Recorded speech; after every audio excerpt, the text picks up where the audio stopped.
లైఫ్తో recovery అయ్యే choice లేదు అన్నాడు. సో ఆ సిచ్యువేషన్లో నేను మీటింగ్స్కి వస్తూ ఉన్నా కదా ఈ 2 months నుండి. అప్పుడు నాకు ఇక్కడ వచ్చిన రిపోర్ట్స్ నుండి మళ్ళీ నేను గురువు గారికి కాల్ చేసి, సార్ మా హస్బెండ్కి కూడా ఈ ప్రాబ్లం వచ్చింది, మరి సప్లిమెంట్స్ చాలామంది రిజల్ట్ చెప్తున్నారు కదా, మరి మా హస్బెండ్కి కూడా ఏమన్నా రిజల్ట్ ఉంటుందా, వాడొచ్చా, ఏం సప్లిమెంట్స్ వాడాలి అని చెప్పినప్పుడు చెప్పారు గురుగారు, kidney health, neem, ganoderma, food patches ఇది వాడండి. ఇది ఇంగ్లీష్ మెడిసిన్ లాగా ఇలా వేసుకోగానే అలా తగ్గదు. ఇది లోపల ఉన్న ప్రాబ్లం అంతా క్లియర్ చేయాలి అంటే టైం పడుతుంది. ఒక 3 months కంటిన్యూగా వాడి ఏమైనా తగ్గినట్టు రిపోర్ట్ వస్తే, అంటే టెస్ట్ చేయించుకొని తగ్గినట్టు రిపోర్ట్ వస్తే ఇంకా కంటిన్యూ చేయండి. టోటల్గా తగ్గిపోతే ఆపేసేయండి. అసలే తగ్గలేదనుకో పోయి ఆపరేషన్ చేసుకోండి అని చెప్పిన తర్వాత సర్లే అని చెప్పేసి ఒక 3 months అయితే వెయిట్ చేద్దామన్న ఆలోచనతో వాడుతూ ఉంటే ఒక 15 daysకి కొంచెం అతను పెయిన్ అని చెప్పట్లేదు, క్యాజువల్గా డ్యూటీకి పోతున్నాడు వస్తున్నాడు. అంటే నొప్పి వస్తలేదు అని అంటే ప్రాబ్లం లోపల క్లియర్ అవుతుంది అని అర్థం, అవునా కదా? సో కిడ్నీ స్టోన్స్ వచ్చిన వాళ్ళు పాలకూర తినొద్దు, తోటకూర తినొద్దు, టమాటా తినొద్దు, పులుపు తినొద్దు, ఇవన్నీ రిస్ట్రిక్షన్స్ ఉంటాయి. నేనైతే ఆ రిస్ట్రిక్షన్స్ ఏం పెట్టలేదు, క్యాజువల్గా తినుకుంటూ మన సప్లిమెంట్స్ వేసుకుంటా ఉన్నాడు. 3 months పూర్తిగా కంప్లీట్ అయిన తర్వాత వెళ్ళి ఒకసారి టెస్ట్ చేపిస్తే ఆ 10 mm 12 mm స్టోన్ 0 రిపోర్ట్ వచ్చింది. అంటే అది ఊరిలో పోయిందా కరిగిందా ఇంకా అది మనకు అనవసరం, ఆయనకైతే ఏర్పడలేదు, పోయిందా కరిగిందా తెలియదు, మనకైతే రిజల్ట్ 0 వచ్చింది, మనకి కావాల్సిన రిజల్ట్, అవునా కదా? సో 0 రిజల్ట్ వస్తే ఇప్పుడు 2.5 years అవుతుంది, మళ్ళీ ఇప్పటి వరకు రిపీటెడ్గా ప్రాబ్లం రాలేదు. సో ఇన్ కేసు ఆపరేషన్ చేయించుకుంటే అట్లీస్ట్ ఒక 30,000 to 40,000 ఖర్చు అయ్యేది, ఒక 15 days రెస్ట్లో ఉండాలి, అవునే కదా? మన అదృష్టం బాగాలేదనుకో మళ్ళీ మళ్ళీ కూడా వస్తాయి, మళ్ళీ వస్తే మళ్ళీ సర్జరీ చేసుకోవాలి. అంటే బై గాడ్ గ్రేస్ మన హెల్త్ని కాపాడిందా లేదా వెస్టీజ్? సో హెల్త్ కాపాడింది. ఆ ఒక్క రీజన్తో నేనేం చేసిన అంటే మా సార్కి చెప్పినాను, నీకు ఎలా అయితే ప్రాబ్లం క్లియర్ అయిందో, నీకు ప్రాబ్లం ఉన్నప్పుడు నువ్వు ఎంత సఫర్ అయినో నీకు తెలుసు, నాకు కూడా తెలియదు. సో ఆ సఫరింగ్ నీ ఒక్కడికి కాదు, నీలాగా ప్రాబ్లం ఉన్న వాళ్ళందరూ సఫర్ అవుతారు కదా, మరి వాళ్ళందరికీ ఈ ప్రోడక్ట్ని ఇంట్రడ్యూస్ చేస్తే వాళ్ళందరూ ఆరోగ్యాన్ని మంచి చేసిన వాళ్ళం అవుతామా కాదు? అవుతాం కదా. సో నేను చెప్పిన ఇంకా ఇక్కడ ఆరోగ్యం ఉంది, డబ్బులు కూడా వస్తాయి అంటున్నారు. ఆ డబ్బులు ఎలా వస్తాయో నేర్చుకొని డబ్బులు కూడా సంపాదిస్తా. ఇక నుండి నేను ఈ రోజు నుండి డ్యూటీకి వెళ్ళను, నేను చేసే ఉద్యోగాన్ని మానేసి నేను చేసే పని ఏంటి అని అంటే వెస్టీజ్ గురించి చెప్పడమే పని పెట్టుకున్నాం, ఇంకో పని ఏం లేదు అని చెప్పిన తర్వాత మా హస్బెండ్కి రిజల్ట్ వచ్చింది కాబట్టి తను కూడా ఏమన్నాడు అంటే, సరే నువ్వు వెళ్ళు, ఇక్కడ ఏముంది ఏం లేదు నాకైతే తెలియదు, నువ్వు ప్రోడక్ట్ ఇచ్చినావు వాడుకున్నా తగ్గింది, మళ్ళీ నన్ను అయితే విలువకు, నువ్వేం చేసుకుంటావు చేసుకో, నీ ఇష్టం, డ్యూటీకి పోతావా పోవా నీ ఇష్టం అని అన్నారు. అన్న తర్వాత లేడీస్కి హస్బెండ్ పర్మిషన్ వస్తే చాలు కదా, ఆ ఒక్క పర్మిషన్తో మరి ఆయన మన మీద నమ్మకంతో పర్మిషన్ ఇచ్చి మనల్ని బయటికి పంపించినప్పుడు దానికి మనం న్యాయం చేయాలి, అవునే కాదా? సో అది నేను మరి న్యాయం చేసి చూపించాలి అన్న ఆలోచనతో ఇంకా ప్రొద్దున ఎలా అయితే డ్యూటీకి వెళ్తామో యాజ్ ఇట్ ఈస్గా సేమ్ అలాగే వర్క్ చేసుకొని బ్యాగ్ పట్టుకొని ప్రొడక్ట్స్ పట్టుకొని, ఒక స్కూటీ ఉంది దానికన్నా ముందు నుండే ఆ స్కూటీ పట్టుకొని పోతుంది. సో ఎవరి దగ్గరికి పోతాం ఫస్ట్ మనం? ఎవరి దగ్గరికి పోతాం? ఫ్రెండ్స్. అవునే కదా. అప్పటి వరకు ఏమంటారంటే నువ్వే నా జబ్బ, నువ్వు లేకపోతే అసలు పొద్దు గడవది, నీతో మాట్లాడకపోతే పొద్దు గడవది, అవునే కదా?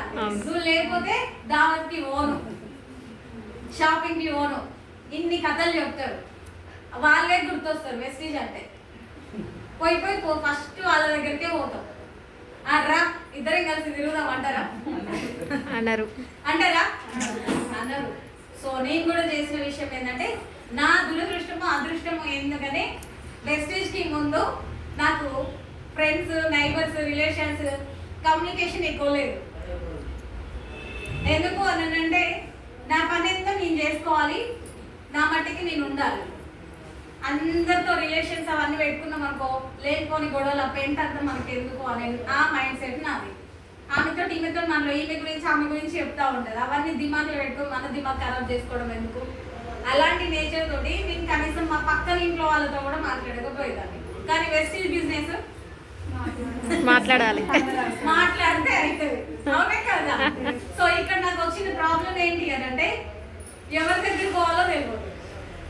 ఉన్నారు, మస్తు మంది జనాలు ఉన్నారు. నేను పోతే నాకు రెస్పెక్ట్ ఇచ్చే వాళ్ళు ఉన్నారు, చాలా మంది ఉన్నారు. కానీ నేను పోతే అవసరానికి వచ్చింది అనుకుంటారే, నాకు నేనే జడ్జి చేసుకునేదాన్ని.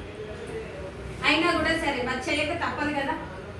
ఒక్కో సందర్భంలో ధైర్యం తెచ్చుకొని నా కోసం కాదు, వాళ్ళ ఆరోగ్యం కోసం పోతున్నా, వాళ్ళ డబ్బులు ఇప్పించడం కోసం పోతున్నా. సో మరి మన కొన్ని సందర్భాలలో మనకి మనమే ధైర్యం తెచ్చుకోవాలి. సో అలా వెళ్తున్న సందర్భంలో ఇలాగే ఫ్రెండ్స్కి, రిలేషన్స్కి, ఇంట్లో వాళ్ళకి, ఇంట్లో ఉన్న వాళ్ళకి వీళ్ళకి కావాల్సుకొని పరిచయం చేసుకొని చెప్తా ఉంటే కూడా వాళ్ళు ఒకటే ఒక మాట అనేది, ఇవన్నీ ఉన్నాయి, వస్తున్నాయి, పోతున్నాయి, ఇది ఎందుకు పట్టుకున్నావు నువ్వు? మంచిగా ఆడ ఏసీలో కూర్చుంటే నాకు ఒక కంప్యూటర్ ఉంటుంది, నాకు ఇంకొక అసిస్టెంట్ ఉంటుంది, తర్వాత నాకు ఒక క్యాబిన్ ఉంది, అక్కడ ఉంటుంది కదా ఒక వీల్ చైర్ ఉంటుంది. ఇంత మంచిగా ఫ్లెక్సిబిలిటీగా కూర్చున్న దగ్గర నుండి లేవకుండా ఉంటే 30 రోజులు తిరిగే లోపల 10,000 వస్తున్నాయి. ఇప్పుడు నువ్వు వెస్టీజ్ అని బ్యాగ్ పట్టుకొని ఇల్లు తిరిగి ప్రోడక్ట్స్ గురించి చెప్తే ఈ ప్రోడక్ట్ ఎవరు కొంటారు? 2 పిల్లలు ఉన్నారు, నీ పిల్లలు ఎట్లా బతుకుతారు, నువ్వు ఎట్లా బతుకుతావు, ఆడొచ్చే డబ్బులు ఇక్కడ ఎప్పుడు వస్తాయి నీకు అని అడిగారు. నా దగ్గర సమాధానం లేదు. ఎందుకంటే ఇప్పుడు మీరందరూ కొత్త వాళ్ళు, మీరు పోయి కూడా చెప్తే అదే అంటారు కదా. మీ దగ్గర సమాధానం ఉంటుందా? స్టార్టింగ్ కదా, స్టార్టింగ్ ఎవరి దగ్గరైనా సమాధానం ఉంటుందా? మనమే నేర్చుకోలేదు, ఇంకొకరికి ఏం చెప్తాం ధైర్యంగా? కొంచెం నేర్చుకున్న తర్వాత దాని గురించి ఇది కాదు, ఇది ఇప్పుడు వస్తాయి అప్పుడు వస్తాయి అని ఏమన్నా చెప్పవచ్చు. మనం అప్పుడప్పుడు గుడిగా అడుగులు వేస్తున్నాం. గుడిగా అడుగులు వేసేటప్పుడే ఉరుకుతామా? ఉరుకుతే లాభం ఏంది నష్టం ఏంది? ఆ బుడ్డోని అడిగితే చెప్తాడా? చెప్పాడు కదా. సో నాకు కూడా అప్పుడు ఏం తెలియదు. అలాంటి సిచ్యువేషన్లో మళ్ళీ నేను కొన్ని సందర్భాలలో ఇంటికి వచ్చి నాకు నేను కూర్చొని నేను వేసిన స్టెప్ రైటా రాంగా, ఇది నా ఫ్యూచర్ని నిలబెడుతుందా కొలాప్స్ చేస్తుందా, వీళ్ళందరూ ఎందుకు ఇట్లా అంటున్నారు అని చెప్పేసి కొన్ని సందర్భాలలో ఇంటికి వచ్చి కూడా ఒక్కదాన్ని ఏడ్చిన రోజులు చాలా ఉన్నాయి. స్టార్టింగ్ అందరికీ ఉంటాయి స్ట్రగుల్స్.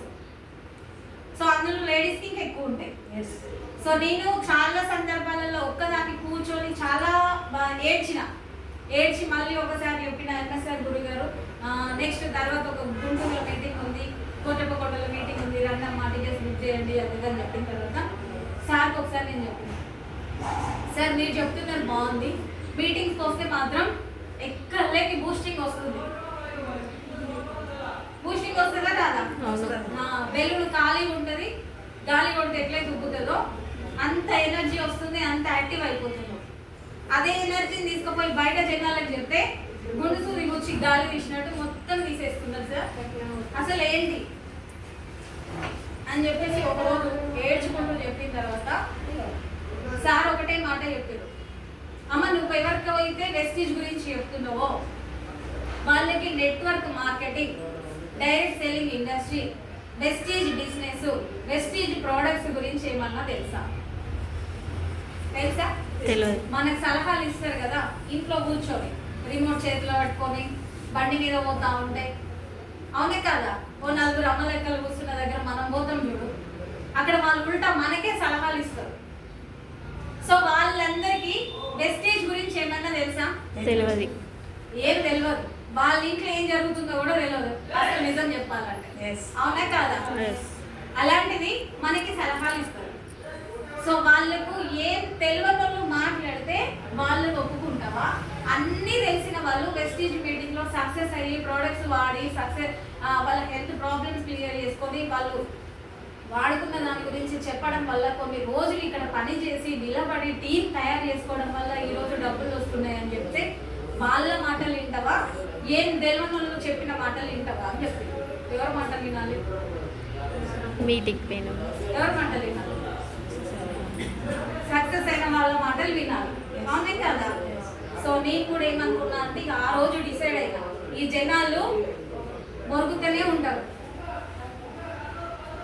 ఎందుకు మొరుగుతుందో తెలియదు, వీధి కుక్క మొరుగుతుందా మొరుగుతుంది.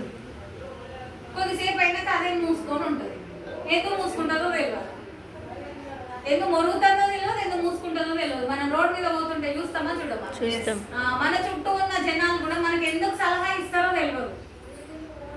మనం సక్సెస్ అయిన తర్వాత ఎందుకు చప్పట్లు కొడతారో తెలియదు. సో నేను కూడా ఆ రోజు డిసైడ్ అయినా, వీళ్ళందరి మాటలు కాదు, ఇక్కడ ఎవరైతే ఏదైతే నేర్పిస్తున్నారో వెస్టీజ్ ఎవరైతే సక్సెస్ అయ్యారో వాళ్ళు ఎలా సక్సెస్ అయ్యారు, నాకే వస్తున్నాయా ప్రాబ్లమ్స్, వాళ్ళకు కూడా వస్తున్నాయా, మరి వాళ్ళు ఆ ప్రాబ్లమ్స్ నుండి ఎలా ఫేస్ చేసి బయటపడి ఈరోజు సక్సెస్ తీసుకున్నారు. మరి నేను వాళ్ళలాగా చేస్తే నాకు కూడా సక్సెస్ వస్తుంది కదా. మరి ఈ చిన్న చిన్న కారణాలు, చిన్న చిన్న ఆలోచనలు, చిన్న చిన్న మైండ్ పెట్టుకొని వీళ్ళు మాట్లాడిన మాటలకి బాధపడుతూ కూర్చుంటే నేను కూడా వాళ్ళలాగే కూర్చుంటా, ఇంట్లోనే ఉండిపోతా అని చెప్పి ఆ రోజు డిసైడ్ అయ్యి గురువు గారు చెప్పిన మాటలు పట్టుకొని ఇంకా నో రివర్స్ గేర్, వెస్టీజ్ ఒకటే ఫ్రంట్ గేర్, ముందుకే వెనుక కేసేది లేదు, రివర్స్ గేర్